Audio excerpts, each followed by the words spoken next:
gamot natin, ma'am? Roxen po, sir. Kailan pa po? Mag 3 months or 3 months. Basta last week po ng January to na ano po, naramdaman ko. Hindi na mataas kagad yung January o ano? Hindi pa po, parang pakiramdam. Ngalay-ngalay pa lang. Oo, parang nag-iipit na ugat dito. So, Hindi, pag diabetic tulog, kayo? Opo, from po, di ba? 90% sabi dito. Correct.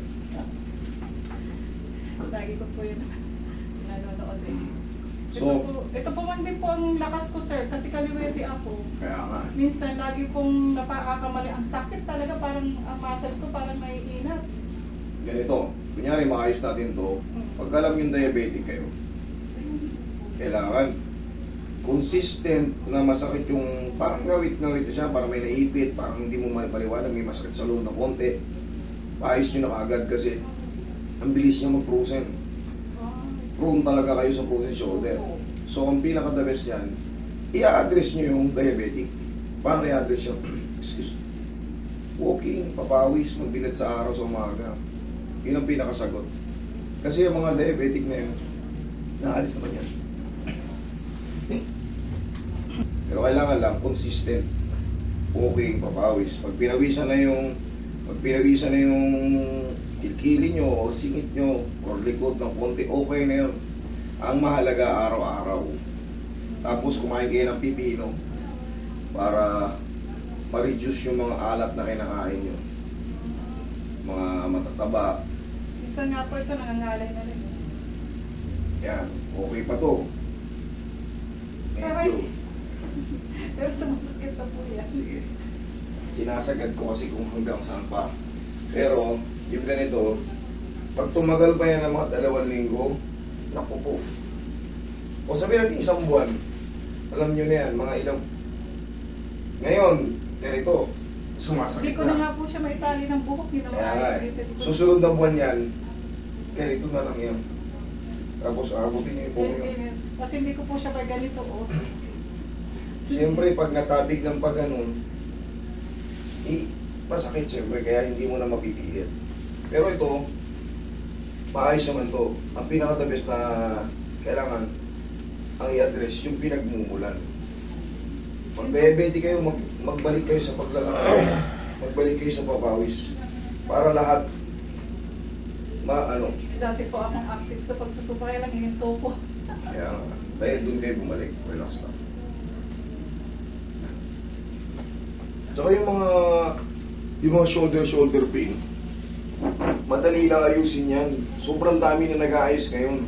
Huwag lang natin iintayin na umabot sa level na talagang konting kalap, galaw, masakit na.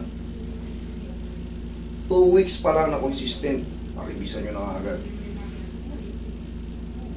Di baling gumastos kayo ng isahan kaysa naman araw-araw kayo piniperwisyo ng sakit. Relax lang. Katulad yan, ito dominant nyo.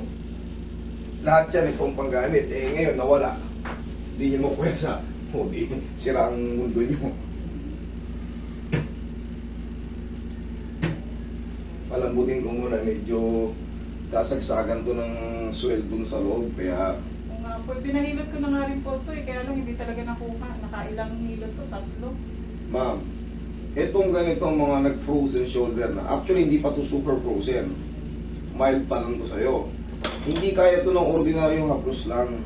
Kailangan talaga baguhin yung position ng head humerus para yung rotator cuff hindi siya pwersado. Hindi pwersado yung mga muscle dito, mga tendon. Yun yung pinagmumula ng pamamaga. Kasi wala sa timing nga yung head humerus. So pagka kumilos tayo, lahat ng bagay kasi kamay ang gagamitin natin, hindi pwedeng paa. Palaging kamay. Kahit sa paglalakad, nagsishake-shake ang kamay natin na nagagalaw sila. So sa maghapon na ikikilos natin, after ng pahinga, siyempre napagod na yung mga muscle, tendons and ligaments, mag-retaliate siya ng pamamaga. Gradually, pagka magugulat ka na lang, ba, ayaw na maangat. Yun na yun.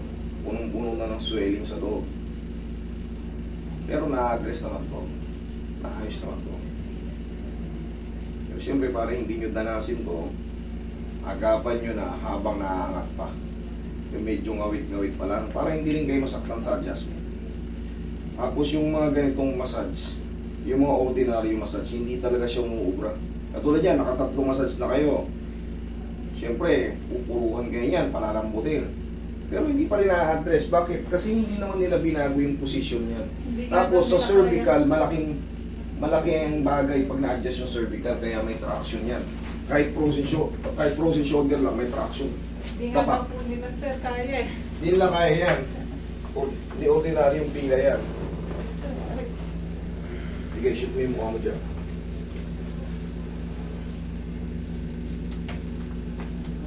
Relax lang. Naputan mo lang. Yan.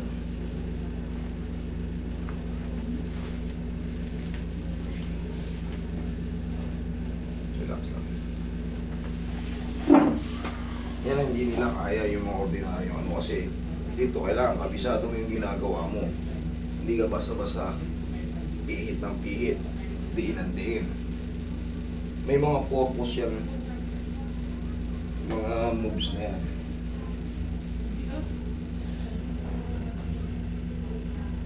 Tsaka pag hindi ka marunong mag-handle ng frozen shoulder, kawawa yung may frozen shoulder kasi hindi mo alam yung kasunod. Mamimilipit siya pag inangat mo kagad. Dapat alam mo yung kasunod. Okay. Sama mo na rin yung balakang ni nanay.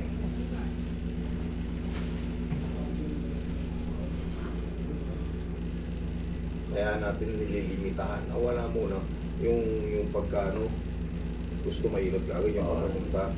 Kasi yung iba ano na yan, nakabook na.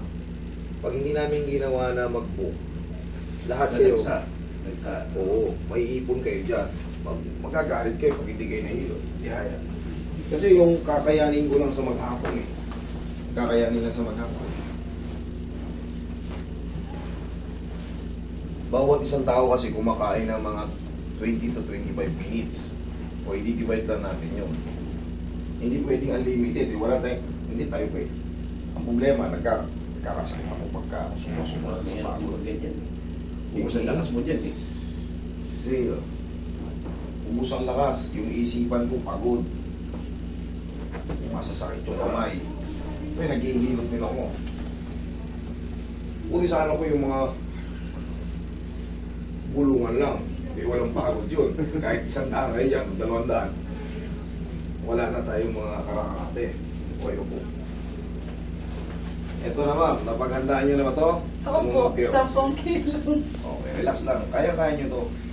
Actually, naano na siya eh. Maganda na yung kanina yun, na-adjust kanina. Malaking bagay na yun. Less na yung pain nito. Kaya nyo na yan. Okay, relax lang. Huwag yung naalabanan lang. Lambutan mo lang. Yan. Oh, shit. Ha! Ganun mo lang. Yan.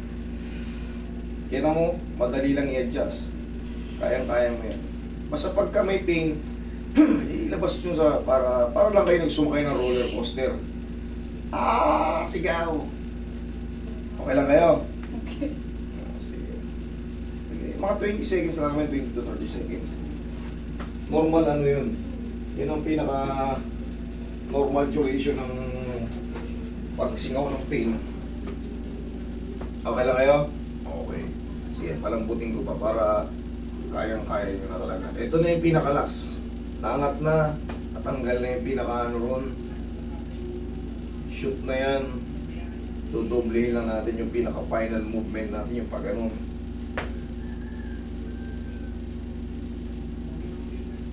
Tapos, round-round na lang to day by day. Kasi yung swelling, hindi kagad mawawala yan.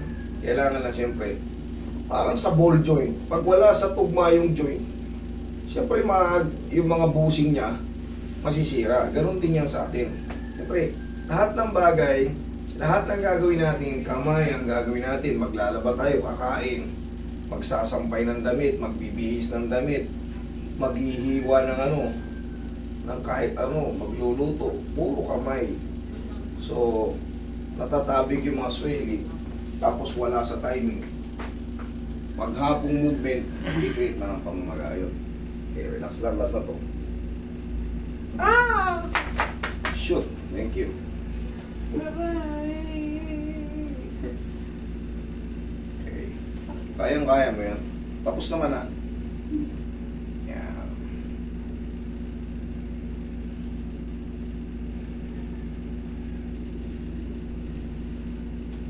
Okay, o. Saglit ka lang. 10 seconds lang eh. Over ka muna eh.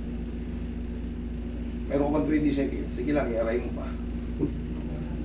Pero tapos na. Wala na. Ano na lang to. Ang gagawin na lang natin, di ba napapanood mo ko? Opo. Sundan mo lang, tinuturo ko palagi. Yan. Alam niyo naman pala eh. Yan. Tapos, in a few days, malaki na. Kahit ngayon, malaki na changes nito. Malaki na changes. O, kanina. O, di ba? Kanina ayaw eh. O, ngayon, abot mo na yung tenga mo. Kaya mo na magpusod ng buhok. O, di ba? Oo nga. Oo. Oo. Ngayon, siyempre, magtsaga lang tayo ng kaunti dahil may pamamagaron dahil ngayon pala nag-iipon yan ng to. Hindi pa nga totally nakapag ano yan eh. Kasi ano pa lang eh. 2 buwan eh. Ngayon, oo. Yan mga ma'am, alam niyo naman yan. Sige, ikaw, nakasan mo. Yan, pakabila. Yun. After nyo magaganyan, kahit mga ilang segundo lang o minuto, sabihin natin 5 minutes or 3 minutes, at least nagkaroon ng movement, tapos na-stretch siya. Yan. After nun, haplosan nyo naman yung pau. Okay, abot nyo naman, di ba? Kung saan yung may mga pain, may mga muscle pain, pati dito, abot nyo naman. Pero ito normal pa rin pa to, yung mga may kirot-kirot pa, no? Hanggang 3 Yes. days. Ano mo gamit tatawag? Hindi to 3 days. Ano lang to, mamaya lang maghapon. Parang nangangalay na sa ano. Ano siya yung, parang sumingaw yung ano. O kasi dati pag ginaganyan ko, parang may butong nagkaganunan. Ngayon, timing na yan eh. Yun lang naman ang kailangan natin dyan. Pero siyempre, hindi basta-basta. Nakita mo may mga traction tayo. Kasi, tandaan nyo itong shoulder connected yan sa cervical. So, kailangan ding i-address yan. Kaya kahit anong hilot, nakatatlong hilot ka na, walang mangyari. Meron kasing specialty, ito ano, kumbaga meron talagang para sa frozen shoulder treatment. Kahit anong hilot mo dyan, kahit anong inat mo dyan, hindi maayos yan. Kailangan yan, connected yan dito, ayusin din ko sa cervical. Okay? Panoorin nyo yung anatomy ng ano natin, nervous system natin, kung saan yung mga connection. So yun din ang magtuturo sa atin paano ayusin yung mga bagay-bagay sa katawan natin. Okay ba? Okay. Thank you. Thank you, Master. Thank you. Thank you po.